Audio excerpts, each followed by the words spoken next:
Definitely not.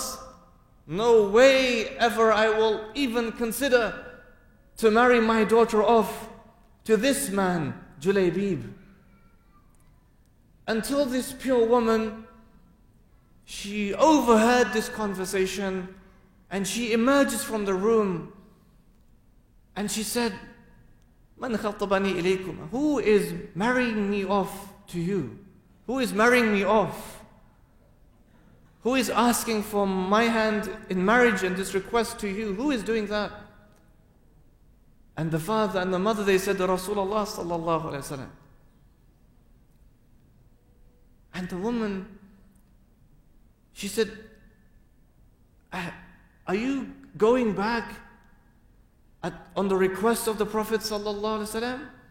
Are you rejecting what the Prophet is requesting? Are you rejecting this? And then she quoted the ayah from the Quran. وَمَا كَانَ لِمُؤْمِنٍ وَلَا مُؤْمِنَةٍ إِذَا قَضَى اللَّهُ وَرَسُولُهُ أَمْرًا. That it is not befitting for any mu'min, male or female, that when Allah and His Rasul have decreed a matter, أَنْ يَكُنْ لَهُمْ, that they will have a decision, that they will have a choice in this regard. And she said, take me to the Prophet ﷺ, فَإِنَّهُ لَنْ يُضِيعَنِي, because he will not harm me. Because this decision of my Prophet will not bring me any harm, will not harm me in any way. Now think about the iman of this woman. Think about the sacrifice of this woman. How extraordinary, atypical this woman was. We don't know even so much about her either. But we know she existed. That she would put aside all of those social conventions that restrict her. All of those social conventions that restrict her and her decisions and her choices. And she would put all of that aside for the Prophet ﷺ. She would sacrifice all of those things just because the Prophet would like something. Just because the Prophet would want something, sallallahu alaihi wasallam. And this really, aside from her obedience to Allah and her obedience to her Prophet sallallahu alaihi wasallam, this is also a measure of her love for her Prophet sallallahu alaihi wasallam. How could she choose her parents over the desire and the wish of the Prophet sallallahu alaihi wasallam? What an amazing kind of mahabbah, an amazing kind of love they would have for their Prophet sallallahu alaihi wasallam. That they were willing to set aside and put aside all of those things that confine them, that restrict them in their societies, putting aside all of this and choosing instead the decision of the Prophet sallallahu alaihi wasallam. What an amazing kind of love that was. And many of the Sahabiyat displayed an immense, amazing kind of love.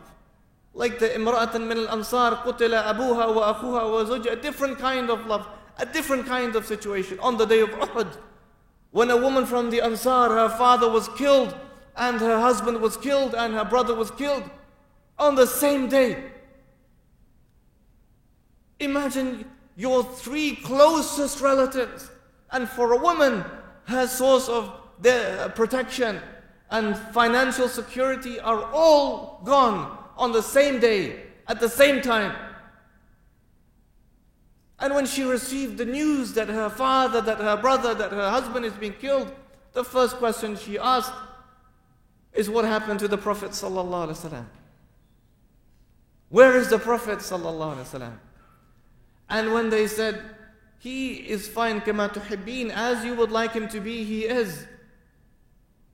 And she said, Arunihi hatta anzur ilayhi, show him to me so that I can see him with my own eyes. And when she's taken to see the Prophet, there he is, fine and well. She said, Kullu musibatin ba'daka jal, every hardship now is easy for me to deal with. It's easy for me to deal with the loss of my husband and my father and my brother, now that I know that the Prophet ﷺ is fine and well. This woman from the Ansar, we don't really know her name. also displayed loyalty to her Prophet ﷺ in choosing his request ﷺ. فَإِنَّهُ لَنْ يُضِيَعْنِي, because he will not bring me any harm. Because my Prophet cannot harm me in any way. Whatever he decides is one that I must go with. And she said, take me to him. And she was taken to the Prophet ﷺ. And then they were married. And the Prophet prayed for them. Allahumma subba alayhim al-khayra sabbana wa la taj'al aishahuma kaddan kaddan. Allah, give these two people a good life. And don't give them any turmoil, any toil, any hardship in their life. Where does our story go from here? Where do we go with this man called Julaybib radiyallahu ta'ala anhu? You know, one of the lessons we learn from our Prophet sallallahu alaihi wasallam in this story, in this instance, is a lesson in humanization, is a lesson in humanizing a person whose society ran the risk of dehumanizing. The Prophet taught his companions and the Prophet taught us never to dehumanize one another unknowingly, unwittingly, subconsciously. Sometimes we run the risk of doing this. We begin to regard others as inferior to us. Because of a lower social status, that means they're not worth the handshake, they're not worth the salam. Because they're of a lower social status, because they don't look too handsome, I wouldn't want to invite a person like that to my family gathering. If my son or daughter is getting married, people would say, I would want the wealthy to attend that social gathering. I would want the handsome and the rich people to be there on my family's wedding ceremony. I wouldn't want those who live on the fringes of society, those who live in the distance. No one really cares about them. They don't look very nice to look at, and they don't have much money either. Would you want a person like that in your gathering? What is the deen we follow, my dear brothers and sisters? What is the deen that we follow? Who is our leader? What is our Prophet instructing us with? What is our Prophet doing, sallallahu alaihi wasallam? How is he transforming his society? Why do we not find the same kind of social justice in our societies? What was so unique about our Prophet sallallahu alaihi wasallam? Our Prophet sallallahu alaihi wasallam was concerned with those who were living on the fringes of society, who were living on the extremes of society. My Prophet was concerned with those people. He was asking, inquiring about those people that no one would care about, that no one would bother speaking to, that no one would bother befriending, that no one would want to marry. Our Prophet was concerned with those people, asking about their welfare, asking about their social welfare, asking about their life. How are you doing? What do people want, my dear brothers? The man who came to see the Prophet sallallahu alaihi wasallam, the man was from a harsh tribe, another individual. And when he came and the famous incident, and he pulled the cloak of the Prophet, and he was requesting some things, and he left a mark around the neck of the Prophet sallallahu alaihi wasallam. And the Sahaba are up in arms. How dare you disrespect our Prophet like this? And the Prophet said, leave him be. Leave him. And then the Prophet asked him, what is it that you need? What do you need? People don't behave the way they do unless they need something. What is it that you need? Why are you so agitated? Why would you do something like this? And he said, I have some needs, Ya Rasulullah. I need some things. The Prophet took this man by the hand, and he took him to his own house, and he entertained him in his own house, and he provided for him what remained of his own food, until the man left his home and said, Allahumma arhamni warham Muhammadan wa la tarham ahadan ba'dana. Allah, have mercy on me and have mercy on Muhammad and have mercy on no one else after us. And then the Prophet turned to him and he said, what kind of statement is that? What kind of dua is that? Isn't Allah's rahmah wasi'at min kulli shay? Isn't Allah's mercy wider than everything? Isn't the extent of Allah's mercy encompassing everything? And he said, yes. Allah, and he's making an announcement again. Allahumma arhamni warham Muhammadan warham al-alameen ajma'een. Allah, have mercy on me and have mercy on Muhammad sallallahu alaihi wasallam and have mercy on all the people. What is it that this man wanted? He wanted 5 minutes of someone's time. And the Prophet gave him his time. And you saw the change in him because the Prophet gave him his time. What is it all that people need sometimes and want sometimes from us? It's simply that we engage with them, that we take our Muslim brothers and sisters by the hands and we welcome them in, and we bring them in, and we welcome them with closeness and with warmth. This is rifq. This is what the Prophet commanded us with. Ya Aisha alayki bil rifq, فإن رفق لا يكون في شيء إلا زانا ولا ينزع من شيء إلا شانا. Oh Aisha, upon you is to show compassion, and all of us, because that compassion is not in anything except that it beautifies that thing. It's not removed from anything except that it makes ugly that thing. And so the Prophet with Julaybib, he showed everyone, this is how you humanize a person that others run the risk of dehumanizing. Because he's of a low social class, because he's of a low social status, because he doesn't look good, facial features are not good, because he's too short, because he looks like a dwarf, because he has no money, because he has no lineage, we don't even know. And this was a sign of disrespect in his society. The fact that we don't even know his lineage means, of course, he can't be important. And we don't even know his full name, we don't know any details about him, shows all of us the man was not important, but in the eyes of the Prophet he was important. My dear brothers and sisters, we have to learn a lesson in our religion. And this is a lesson that, wallahi, this extends to everyone on the face of this earth. When people examine the Holocaust of the Jews in Nazi Germany, one of the first things, in fact, they began to realize, how was it possible for so many people to be killed in such a short space of time? How could that be possible? How was it possible for a state mechanism to exist like this, could culture those SS guards that were willing to kill people en masse? So first you had the rifle attacks. They would line them up and then they would shoot them dead.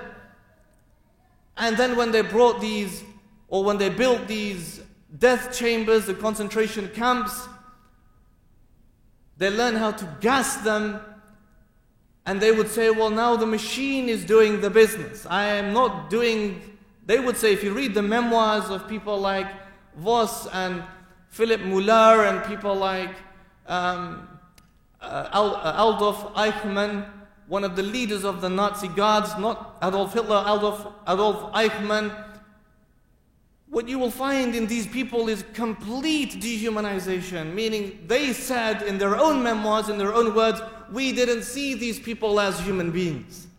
They first were like animals. Because of food deprivation, they had to scavenge around on the floor like animals. They said when we saw them, it's like we were killing animals. They would strip them naked, because the natural way, of course, is that people were clothed. When you strip them of their clothing, and you've deprived them of their food, they start behaving and looking like animals. And they said it was easy for us to kill them because we didn't see them as humans. They weren't given any names. They were called items and cargo. This was complete dehumanization. If you read the works of Judith Butler in her work Precarious Life, The Politics of Mourning, people, they complain and they ask, why is it that the Muslims in Palestine, in Palestine, where is the voice, where is the empathy, where is the sympathy for that suffering? Where are the names? I ask you to begin with, where are the names? Give 5 names of the hundreds of thousands of Muslims who have suffered, just 5 names. That's it.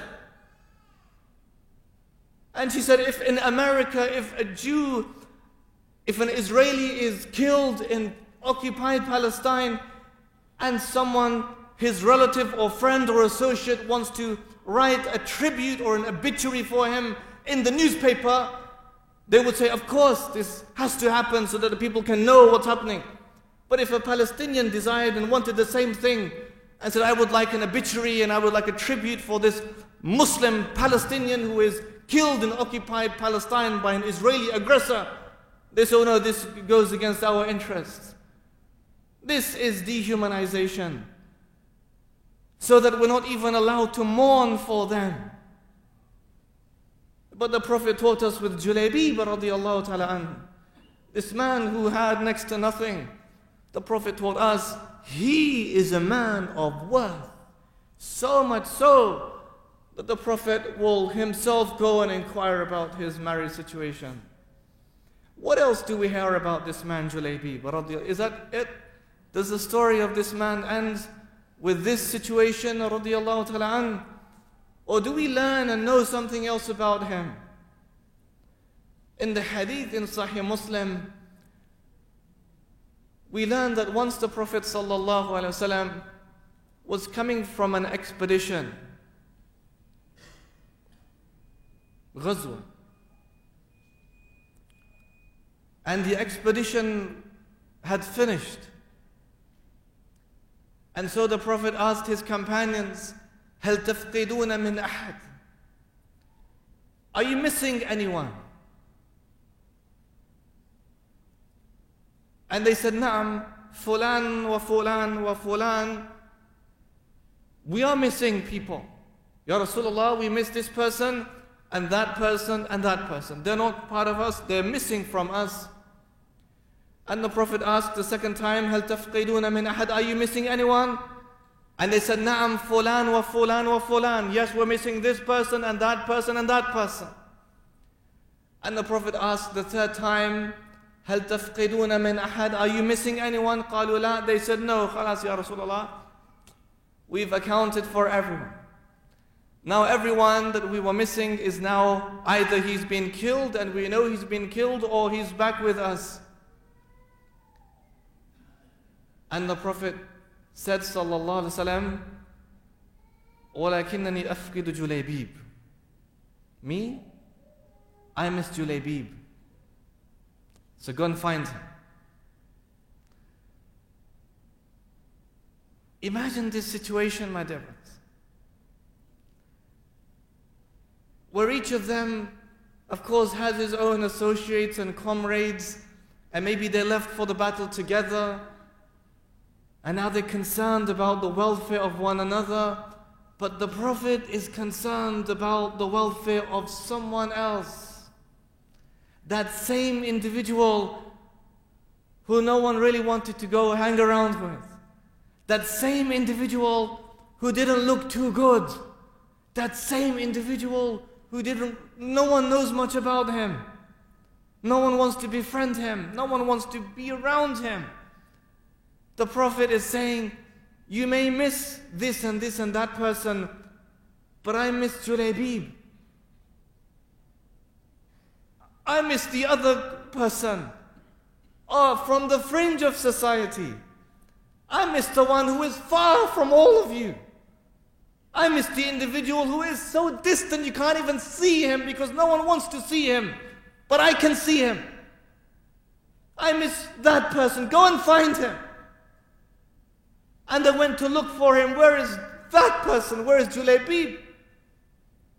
فوجده على جنب سبعة قد قتلهم ثم قتلوه. And they found Julaybib. On the floor he had been killed. He killed 7 others. And then he himself was killed. And the Prophet was brought.